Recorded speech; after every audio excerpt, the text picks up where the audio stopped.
Jangan lupa like, komen, dan subscribe channel YouTube TVRI Bengkulu dan nyalakan lonceng notifikasinya. Balik lagi di Opini, obrolan pagi ini masih dengan tema yang sama, yaitu seni tradisi di Festival Tabut nih. Nah, Cisu, kalau kita bahas soal Festival Tabut, ini kan acara yang diselenggarakan setiap tahun ya, dan juga merupakan acara yang besar nih ya di Kota Bengkulu. Kalau Cisu sendiri melihat perkembangan Festival Tabut sekarang gimana nih? Semakin ramai kah animo masyarakat dan juga partisipasi dari pelaku seninya sendiri ya dalam meramaikan? Kalau dari awal termasuk ini sedikit kita ke belakang. Iya. Kebetulan dari mulai Festival Tabut itu saya sudah terlibat. Iya. Jadi termasuk mungkin tidak dalam tim perancangan, tapi saya termasuk salah satu orang yang ikut menyumbangkan pikiran bentuk Festival Tabut itu seperti apa. Seperti itu. Jadi dari awal sampai sekarang untuk perkembangannya ya sangat jauh berbeda dan itu bagus, arahnya ke bagus. Cuma mungkin lebih ke dengan tanda kutip ya, Festival Tabut dari tahun ke tahun ini untuk acara secara garis besar ini meningkat dan bagus, animo masyarakat juga semakin besar ya kan. Cuma mungkin yang jadi pertanyaan kedepannya maunya seperti apa? Apakah cukup kita ngadakan Festival Tabut dan berhasil sebagai hiburan rakyat yang setiap tahun dilaksanakan selesai? Saya rasa tidak seperti itu. Artinya dengan kebudayaan Tabut yang sebesar ini termasuk besar karena 10 hari loh. Benar. Acara ritualnya 10 hari dan tidak dipunyai daerah lain. Maksudnya dengan Festival Tabut, nanti Festival Tabut ini harusnya bisa mengangkat daerah ke mata internasional. Benar. Jadi artinya baik itu dalam segi pengemasan, yang paling penting promosi. Maunya kemana? Ya. Ini saya pernah nangani karena dulu masih ada APSB ya, dari tahun 2016, 17, 18, 19 kami nangani Tabut. Iya. Sudah masuk top event, masuk dalam agenda kementerian di yang terakhir 30 ya. Yang 10 kebetulan tahun depannya kita pandemi, jadi kita nggak tahu kita sudah masuk di 10 besar atau tidak. Oh, berarti itu sebelum pandemi ya, 10 besar itu? Iya, 10 ya. Jadi nggak tahu yang 10 besar, kita nggak tahu karena biasanya di tahun berikutnya baru kita diumumkan. Seperti kita belum masuk di 2016, di 2017 kita melaksanakan, di 2018 kita diumumkan. Kita masuk dalam 100 top event. Terus di tahun 2019 penyelenggaraan tahun 2018 kita diumumkan masuk dalam 30 top event nasional. Waduh, ada peningkatan berarti? Iya, ada peningkatan. Nah, 2019 ke 2020 memang ya kita kejar pesan gubernur kemarin pada saat itu kita harus masuk dalam 10. Tapi penyelenggaraan 20 dari 2020 kan nggak ada kebetulan. Jadi memang kita nggak tahu posisi kita itu di mana, ya kan? Maksudnya seperti ini. Nah, saya udah berapa kali berkomunikasi baik itu yang para pelaku tradisi dalam hal ini tabut-tabut itu tabut-tabut yang punya penjang, tabut-tabut tradisi, juga para pelakunya dan juga termasuk kejajaran pemerintah. Kalau kita melaksanakan seperti ini, artinya ini setelah pelaksanaan, ya orang cuma wah iya bagus. Tapi efek kedepannya terhadap daerah seperti apa? Benar. Saya bukan mengajari. Artinya berapa kali pertemuan saya pengen ini memang harus ada nilai jual. Mungkin banyak pemikirannya lebih pintar dari saya. Ya. Saya sudah jelaskan sebenarnya yang bisa kita jual tuh bukan festival. Yang bisa kita jual tuh ritual. Benar. Tapi dengan catatan ritualnya harus kita garap menjadi konsumsi internasional. Contoh misalkan Ini sebagai contoh ya. Iya. Ini sebagai contoh. Misalkan ada ritual gam. Ya.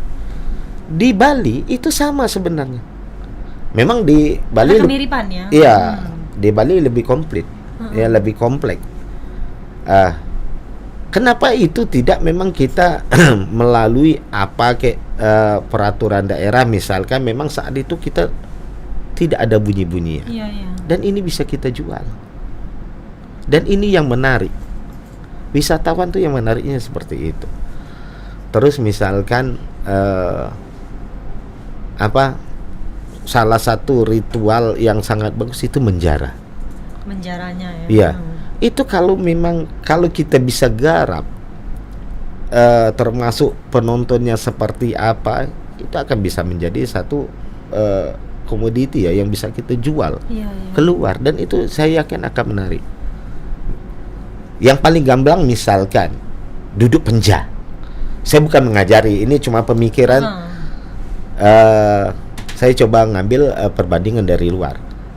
Kalau kita misalnya duduk penja, ambil tanah, itu kita batasi orang yang boleh masuk. Misalkan boleh orang masuk, mungkin kita kasih aturan dengan pakaian putih atau pakaian, itu akan lebih menarik. Benar. Iya kan? Setelah itu ada kan biasanya dibagikan nasi. Nah ini coba kita arak dulu, baru kita bagikan. Dan ini akan yang bisa dijual. Ini hal kecil. Dulu saya pernah merancang itu di tahun 2005. Zaman Pak Helmi.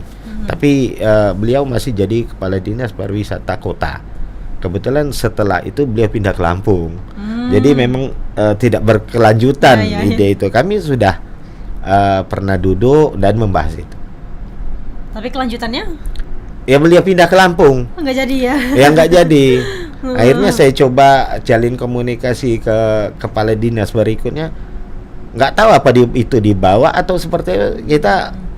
Ya memang harus yang punya pemahaman. Kebetulan Pak Elimi kan salah satu pencetus Festival Tabur. Jadi sebenarnya nilai jualnya itu terletak di ritualnya ya? Di ritualnya. Karena untuk festival mungkin orang puluhan kali lipat, ada yang lebih besar dari kita. Ya itu kan relatif tergantung dari kemampuan dari daerah masing-masing. Seperti itu. Tapi kalau misalnya Cik Su bisa kasih gambaran nih dahulu dan juga sekarang, ini kan ritual ini kan momen yang sakral ya. Kalau sekarang kan bisa dipertontonkan banyak orang. Kalau dulu boleh nggak sih? Boleh. Atau memang dari dulu sudah boleh dipertontonkan? Sudah boleh. Cuma mungkin ya karena dulu pertama penduduknya juga belum banyak. Terus orang dulu kan lebih gimana ya, megang kayak dulu kan ada pantangan seperti apa. Jadi orang dulu memang memegang itu, artinya oh ini dalam proses ini nggak boleh nih. Terus juga misalnya dalam ritual tertentu harus orang-orang itu aja. Iya. Tidak boleh sembarangan orang yang melihat gitu. Kalau sekarang memang justru sebagusnya memang kita buka untuk umum, biar orang tahu. Bukan cuma nanti lihat di TV. Orang akan lebih tertarik kalau bisa ikut dan merasakan pengalaman itu secara langsung. Kan? Tapi nggak menimbulkan yang huru-hara ketika di lokasi? Enggak lah. Enggak ya. Ada batasannya tertentu ya. Enggak ada batasannya. Itu biasanya kelompok-kelompok dari tabut sakral itu sendiri juga mereka sudah menjaga. Mereka juga sudah mengarahkan. Iya. Masyarakat juga sudah tahu pasti sudah ya, tahu, karena ini sudah tahu. Momen ritual yang memang sakral ya harus tertib gitu kan pada saat menyaksikan gitu. Cik Su, sebenarnya rangkaian acara dari Festival Tabur ini gimana sih kalau dari segi tradisinya sendiri ya? Ya pertama ngambil tanah. Ya, dari ngambil tanah, kemudian kan terus secara garis besar ya, kemudian duduk penja, malamnya langsung menjara, ya. Terus ada istilahnya kalau dulu namanya tabut naik pangke, tapi sekarang tabut naik puncak. Sebelum arak gedang, sebelum tabut bersanding malam, besoknya baru arak gedang, terus pembuangan. Oh, tabut bersanding dulu, baru nanti? Ya, jadi tabut naik puncak, tabut bersanding malam, baru besok tabut terbuang. sudah tertata begitu. Iya. Memang sudah seperti itu ritualnya. Memang seperti itu, dari dulu juga ritualnya seperti itu. Dari dulu juga Ya, urutannya seperti itu. Nah ini kan di Festival Tabur ini kan ada juga ikan-ikan, terus telong-telong ya kan, terus juga ada doll juga, karena banyak sebenarnya ya seni-seni juga yang ditampilkan ya. Mungkin sedikit saya ini ya, kesenian ikan-ikan ini sebenarnya kesenian yang unik, tapi yang adanya cuma di pas Festival Tabur, pas di Muharram. Iya. Nah, ini mohon maaf. Berapa tahun justru kesenian ikan-ikan itu waktu kebetulan saya waktu jadi ketua APSB yang menangnya nih acara festival itu dananya nggak ada dari pemerintah. Ya boleh dibilang seperti itu karena tidak dianggarkan. Ya mungkin berpikir ini menjadi satu paket. Oh iya. Iya. Akhirnya kami mencoba berapa tahun untuk mengajukan itu untuk festival ikan-ikan karena ini seni tradisi yang cuma ada di Muharram, di Festival Tabur loh. Ya kalau istilahnya dengan kata lain, kalau kesenian ikan-ikan tuh ikan-ikan sendiri, mohon maaf dengan boleh kayak dianak tiri kan ya kan kasihan. Dan ikan-ikan ini biasanya ini melibatkan orang kampung. Benar. Iya, kampung, kelurahan lah sekarang ya kan, antara kelurahan memang antusias masyarakat dan animo masyarakat terhadap ikan-ikan bukan main. Iya, sama seperti tabut bangunan kan ya. Itu kan juga setiap kelurahan gitu kan, setiap kelompok gitu ya. Bukan kelurahan sebenarnya, boleh Wilayah dibilang iya ada wilayahnya wilayahnya. karena memang sudah ditetapkan oleh ketuanya siapa-siapa yang untuk tabut budaya ya. Dan itu juga tabut budaya saya tidak mau masuk di wilayah misalnya di finansial ya. Iya. Ya. Ini saya pikir orang-orang yang sangat kreatif dan berkorbannya bukan main. Benar. Ini mohon maaf, kalau boleh dibilang mereka ini cari dana sendiri lah. Iya, sampai swadaya mereka. Swadaya. Tapi kecintaan mereka terhadap tabut itu sendiri. Nah, bagi saya harus ada timbal balik. Benar. Penghargaan terhadap mereka.